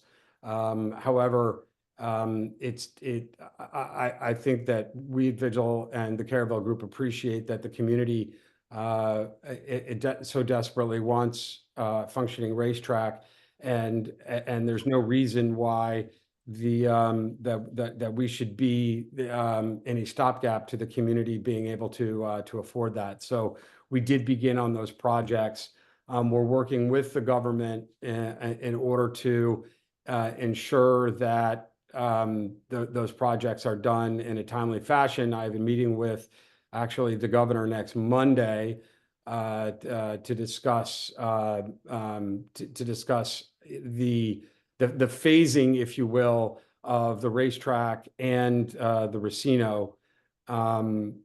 Now, what you're really asking about is the Racino. As you know, the Racino has not begun yet. In July, we had a change of contractors that you might have been aware of. I did mention it in the legislative hearing. Our previous contractor has filed for Chapter 11 bankruptcy. We did not feel it was the right approach to move forward with that contractor. Since then, we've hired additional construction managers and owners reps in order to get us contractors. We have received bids to build the Racino based on the approved set of plans that the commission approved earlier this year. The costs for the casino as designed have become so large that they become uneconomically feasible. We've had numerous meetings and numerous design reviews on how to value engineer those costs. And the reality of it is that the casino as designed is not an economically viable situation. So I respectfully request two items from the commission. Number one, that you extend our Racino license to provide us time to begin construction on the Racino. And number two, that you provide us with no more than 4 weeks to come back to you with a construction schedule that will include a potentially reduced size casino that will allow us to potentially reduce footprint, but more likely different materials as well, that will allow the redesign of the Racino to more properly match the economic realities of where we are today in terms of construction costs. We're in the middle of redesigning that right now. I don't think it will take any longer than 4 weeks to come to the casino with to the commission with a design for either approval or denial, obviously. But I respectfully request that time to do that.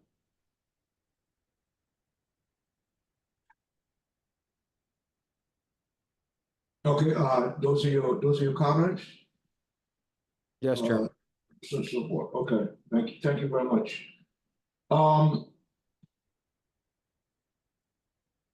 Where do I begin? You mentioned earlier that you were at the hearing along when my colleagues testified. That was on September 20th.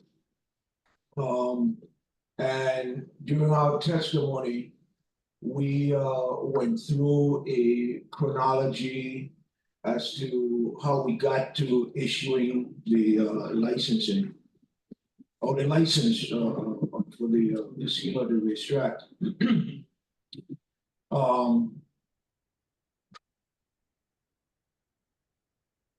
You also heard that there was a 6 month period wherein there was supposed to be substantial construction of the casino, and within that 6 month period, I believe the timeline at that time was October 19th, from April 19th to October 19th was the 6 month period. And you also heard that if the construction did not commence, then it was incumbent upon the licensee to request an extension, and not a verbal one as you just requested, but to submit an application to the commission for an extension of that period. The commission, we wrote you at least 2 letters in addition to hearing the testimony at the legislature, which we reminded you of those requirements, and the commission is somewhat concerned that nothing was done. One of my colleagues said in one of our meetings, no action. The silence is deafening. He didn't use exactly those words, but those are my words. And it is concerning to the commission that given the requirements of the law, which we all agree that we are going to follow, that nothing has happened, and we think that the commission, by extension, the community, is concerned as to whether or not this project is going to be moving forward. So, given what you just said, it is your intention to move this project forward, correct? Well, I think to answer your question, first and foremost, I was not aware that it had to be a written request for the extension, but I will circle back with counsel, Mr. Plaskett, whom I believe you know, and make sure that that gets done ex post facto, before the week is out for sure. So we apologize for that.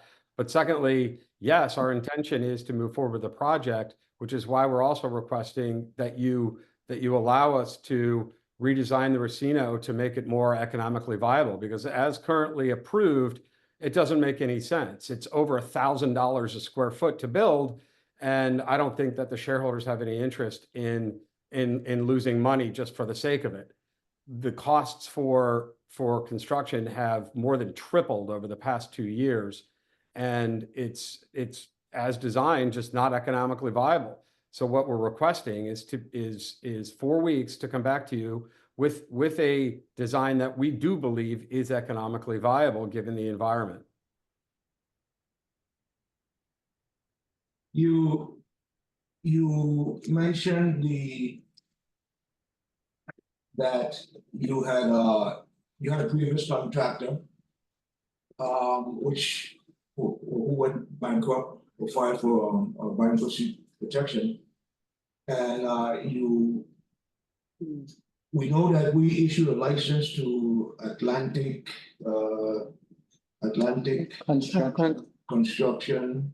Caribbean. Is it ACC? Yes, Yes. ACC. Okay, consulting, Atlantic Caribbean Consultant. Yes, are they contractors? No, Commissioner, those are owners rep / construction managers. Okay, so do you currently have a contractor? We have bids from contractors, but we have not hired one. Okay, and those bids are based on the current construct of the casino footprint? Yes, Commissioner. Okay. And just to put some numbers on it, because we provided this information to the legislature. I'm not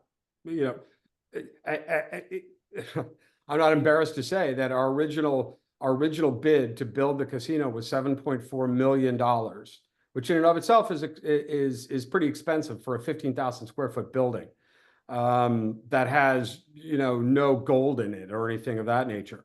But when our last bid that we received for the exact same building was over $15.5 million, plus on top of that furniture, fixtures, and equipment that need to go in. We're talking about close to a $20 million investment for something that 2 years ago we thought was going to be in the realm of 7 to 7.5 million. So as you can appreciate, in order to get something done, instead of throwing our hands up and giving up, what we'd like to do is come back to the commission with a redesign that will hopefully, number one, please the commission, but number two, make it economically viable for the shareholder group. Okay, and there was a concern of the commission that I heard you say that you weren't aware of that requirement that they have to be in writing, et cetera, because the commission has to do certain things, but you had in our estimation, you had a couple of notices, more than two, including the appearance of the legislature that there was a certain or is a certain timeline, and we expected some action. The commission, for the record, has throughout this whole process, the commission has endeavored to work, with VICCC to get you to where you need to be. We don't think that we have been an impediment to any progress. But if this project is going to move forward, we need to have that communication. We need to have certain movement on this project and the progress of this project. I'm gonna stop here for now and ask my colleagues if they have any questions, for you, Mr. DeBille. Chair. Yes. I just, I heard what Mr. Dubuque has testified to, that he didn't know it needed to be in writing, but I know by our letters, October 8th and November 7th of 2024, the commission took great pains to put out the requirements of Title 32 Virgin Islands Code, Section 439, which in part concerning where on the failure to commence and continue with substantial construction, the licensee is required to submit an application for an extension, because thereafter the commission has to conduct an investigation and have a hearing. So it's, I guess for me, I was taken aback that he would, Mr. Dubuque believed he could make an oral request, that he didn't know it had to be in writing. And I'm just saying, in the time I've been in this commission, this commission with these colleagues, we have made it clear that we do not operate by word of mouth. We are all people who want documents, we want writing. And it requires that application because it gives us the reasons why we would consider and then go into investigation for you to then adhere to requirements of law. The law says commence and continue substantial construction. And that's why we're here. It expired October 19th, was a 6-month period. And I echo what the chairman has said, has indicated, we're not here to put up roadblocks for your project, a project that I think the entire community wants, but you have to adhere to the law. I'm law driven. And because I think with the law has been set out, the legislature has told me how we should do this. And if I follow the law, I can't get in any problems, correct? And it's just clear what you have to do, what VIGL Operations LLC has to do, because you know what, it's also clear what the commission then, the action the commission has to then take in that field. And I just wanted to put that on the record, because I know we've taken these pains to communicate with VIGL twice to ask where are we on this project. And because we too have the requirements of 32 VIC 439 that we have to adhere to. And that's all I wanted to say. Thank you, Madam Vice Chair. Commissioner Renee. Questions, comments? Yeah, my concern at this point is that I understand you to be saying that you've got to redesign and send it to the commission for approval. I'm concerned that all of what you have described will get you out of the time limits granted to us by law. A redesign will take some time. So I am concerned about that project becoming a reality anytime soon. What's your comment on that? Well, like I said, I believe that that I think a redesign will take no longer than 4 weeks to come to you with something that we can act on quite quickly. And in fact, reducing the size of it makes it considerably easier, not more difficult. And I also have a concern. At the legislative hearing, October 20th, September 20th, there were questions raised about the IGL having another project in Antigua. What is the status of that as it relates to what you're doing here? The comments that I made in the legislative hearing remain exactly the same as I'll tell you today. Is we don't have any formal agreements with any concern as it relates to casinos or racetracks with anyone in the island of Antigua. I am left to wonder whether that venture in Antigua is precluding you from doing what you told us you're going to do on Central Island. Oh, you know, that's interesting. No, I mean, we have, Commissioner, that's a good question. I think I understand your concern now. I didn't appreciate that.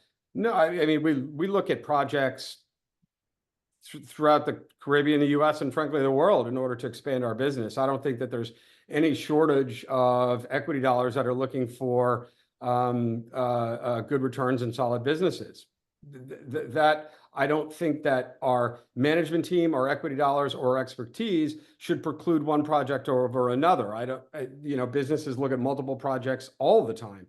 And in fact, I would think that the commission would frankly be excited about the Caravel Group looking to expand racing offerings throughout the Caribbean in order to make a more holistic racing community. I would think that would be a positive thing, frankly. But no, the projects don't preclude each other. To answer your question directly, in fact, there's more of a symbiotic relationship among the projects that we look at than there are competing projects, if you will.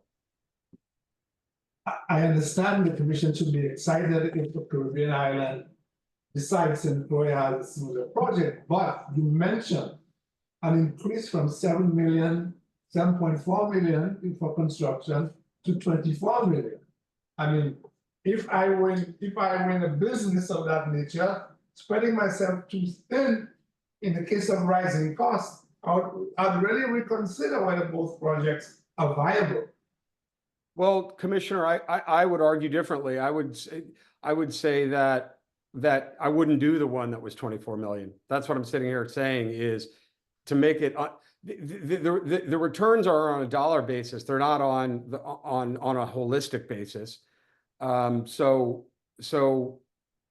spreading yourself too thin is really not something that we think of, because like I said, there's a never-ending pool of equity for profitable projects that don't make the projects compete with each other on a dollar-for-dollar basis. Does that answer your question? I do have some real concerns, and I think the commission as a whole has had some real concerns. We'll move forward and see what your next steps would be. My other question is, we had a visit to the racetrack, and the cover was being removed. Mr. Williams can verify. How far are we with the shed? What else needs to be done? I mean, what's going on at this point between the time you were here and now? Okay, so you're referring to the metal roofing that was removed from the barns, correct? So what we're doing right now is changing out some of the columns, because when DPNR came and did the inspection, they informed us that and pointed out to us that certain columns have to be changed along the shed rows. That's what we're doing right now. As a matter of fact, I was at the track yesterday, and that's going on right now. The metal roofing will actually hopefully start going on within another couple of weeks. That should start going on.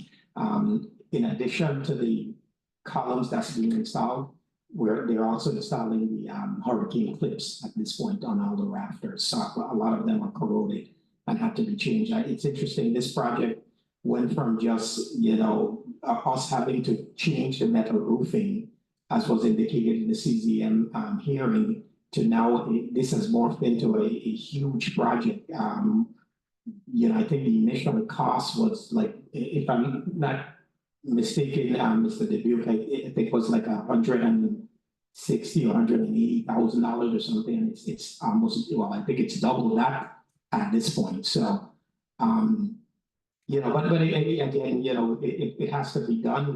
We're committed to it, and that's what's taking place at this moment. as recently as yesterday when I was there. I'm sure I heard also that work will begin on the tracks very soon. Yes, so, Andrew, again, correct me if I'm wrong, what Mr. Dubuque said during the Senate hearing and yourself and, Crystal was there. I think he said that the barns and the track surface and the rail would be installed hopefully by springtime, next year. So, yes, we actually have made contact, because I am the one that made the contact with the stateside concern of ours, and we've initiated that process to begin looking at installing the running surface. So, but you know, that will be phased in after the barn work is complete. Barn work is to be completed. The surface is going to be redone. Correct. Give me a set. And the rails need to be repaired. I'll say that again. The rails. The rails, Right. okay, right. That, all of that we anticipate doing so. Give me a projection, when can I see the first horse race onset barn? No, that I definitely, no, that I am not going to give you the projection on when the horse race will take place, and I'm gonna tell you why. That's not solely up to VIGL. That's a conversation that has to be had with the Horsemen Association and with the Racing Commission, Mr. Dotson James is sitting. I know, I understand all of that. In terms of infrastructure, when can you be ready to have a discussion with the horsemen and whoever else? Well, we'll start to have conversations, hopefully within a few months, we'll be having these conversations, but I can't say at this stage, and again, that I'm gonna keep calling his name, he's sitting right behind me. I cannot say what the Racing Commission will be required from us in order to have a race. Will they require pari-mutuel wagering? I don't know. Will they require a completed, outfitted jockey quarters, paddock, elevated platform for judges and I mean, I don't know at this point. Let me simplify. Will the surface be ready? Oh, well, again, the surface will be ready. It's our intent to have the surface ready by springtime of next year. That's what Mr. Dubuque testified to. That's the most I can give you at this point. I really cannot say when there's going to be horse racing. Thank you. Mr. Williams, was the project to replace the roofs on the barns, stables, was that halted by DPNR?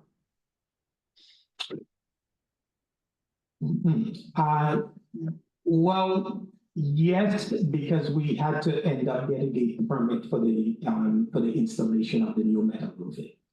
Okay. All right. Okay, so the room was shut. To my understanding. Okay. To my understanding. Okay. Is the project, is that moving? Yes, like I said, I was there up to yesterday. I don't think there's anything else I need to. I asked the contractor. There isn't anything else we need from a permitting standpoint to finish the barn repairs. So if something else comes up, that will be news to me. And the contractor in that project is the HL Construction. HL Construction. Yes. Mr. Chair. Yes. Mr. Dubuque, in your testimony, you indicated you're requesting two things. One was to extend the Racino license. Could you expound on that and explain to me what you mean by extend the Racino license?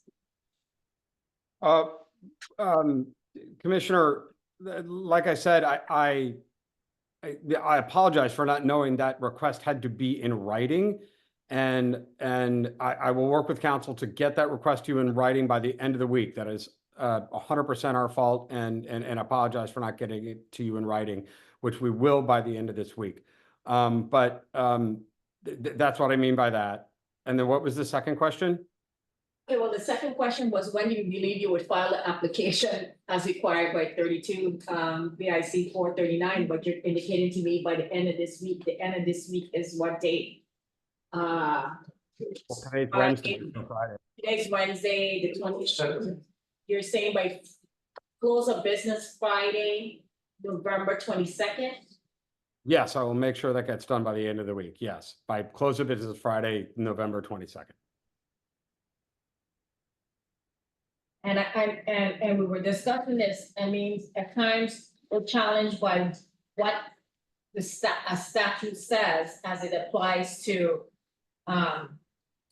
gambling in the Virgin Islands, but Title 32 Virgin Islands Code, Section 439 is very clear.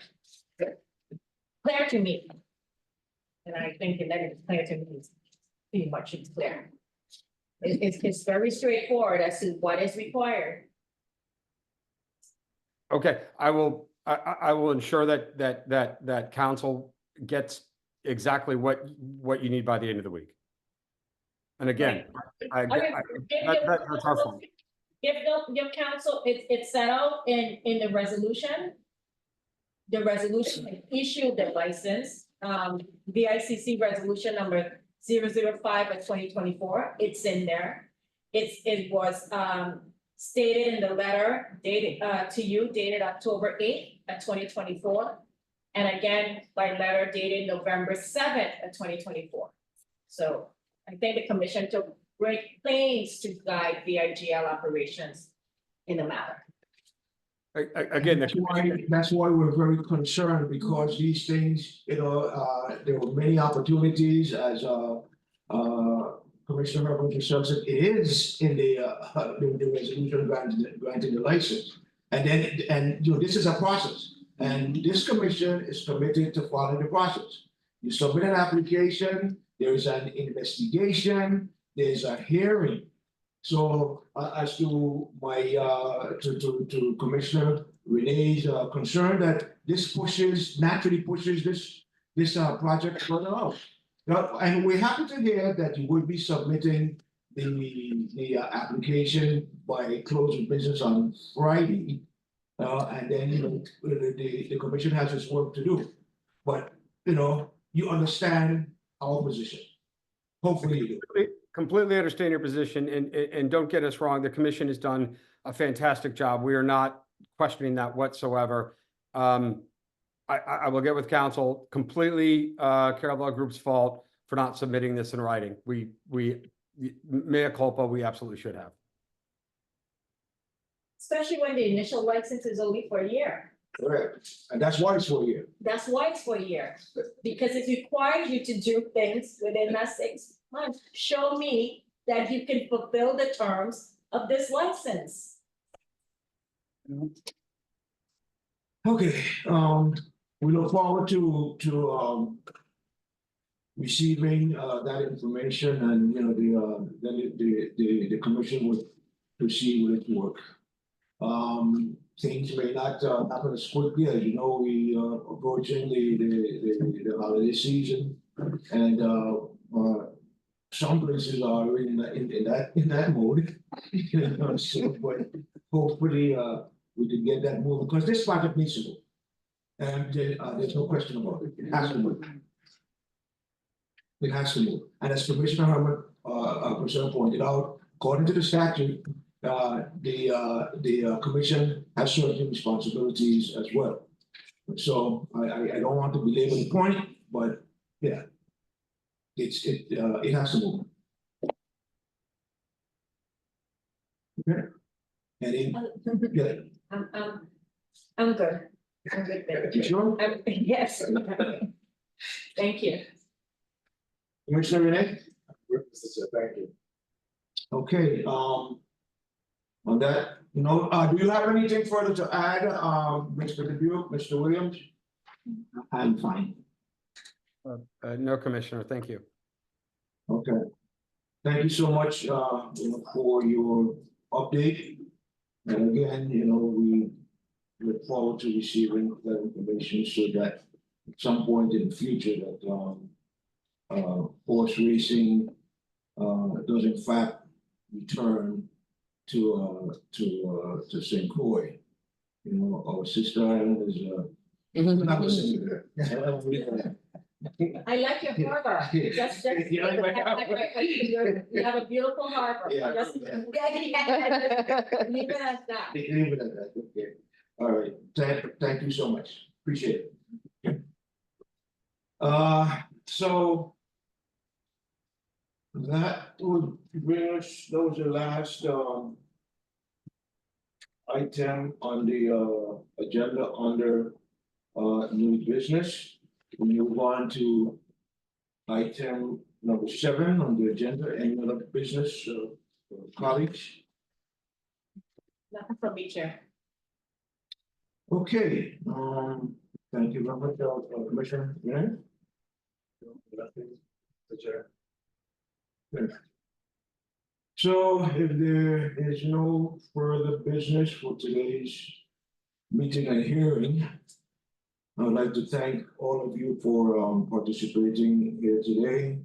Want to express our thanks and appreciation, you know, to our staff, the commission staff, to our stenographer, Ms. Andrews, for all their contributions. Our next quarterly meeting will be scheduled for probably the first quarter in 2025. We have not set that schedule, but more than likely it'll probably be in March. And once that date is confirmed, once that date has been set, we will confirm it and distribute that information. The holidays quickly approaching and they're upon us. Next week is Thanksgiving, and let me take this opportunity to wish all of you and your families a happy Thanksgiving, joyful and peaceful time together. And since we more than likely won't be meeting before the Christmas holidays, let me extend Christmas wishes to you as well. The commission, you know, has seen some challenges, has overcome some challenges during the year, but we've had you know, really some good successes that we are very proud of. Commissioner Cassell mentioned one of them earlier today, that is MOU with the Department of Health is one of them. We are also embarking on our responsible gaming website, which is USVI. That's going to be publicly announced. That website is live, right? Isn't it? Yes. Okay. So, but we'll be issuing a press release on that, you know, as well. To our industry partners, you know, again, you know, throughout the year, you know, you all have had your challenges. We, for the most part, you have communicated with us. At times, you had to be prodded, but nonetheless, together, you know, we can make progress. Just the issue there is always, you know, communication. And so once we communicate, we could work, you know, collectively together to address those issues and make improvements wherever we can, you know, for our shared interests. And I want to say thank you again. And any closing comments from my colleague before we adjourn? I would just say this year was a busy year, Chair. Yes. Because we handled the licensing process of renewal, Caravel, and the issuance of the initial for the Racino several times where the legislature, and so the commission, I think, plus the things that we do in the regular course of our business, but it has been busy year, and I think we've done well with what we have, and the resources we have. I'm proud of the work of this commission. Not just Including our of the staff. colleagues. And that's one thing, not just just not my colleagues, but we could not do this without our staff. So, and our industry partner who, when something comes out, a directive comes out, or you need this, they respond. So, Yes. And as we can see that, from the statistic that were reported, you know, earlier in my report, you know, it is moving along well. You know, it seems to be healthy. I don't know if our partners will agree, but from those numbers on the surface, it looks pretty healthy. You know what I mean? Employing 300 Virgin Islanders is with a payroll of over $10 million annually is no small feat. You know, and we certainly, you know, again, appreciate, you know, your efforts. And we thank you. Commissioner Renee? I'd like to add back on what Commissioner Pusela said, we did a lot of work, but also while we were doing that, we were also training new employees. We hired new employees for the year. So that is a major feat. Achieving so much with new people coming and going throughout the year. Okay, with that, the quarterly regular meeting for November 20th, 2024 is hereby adjourned. Thank you all. thank you.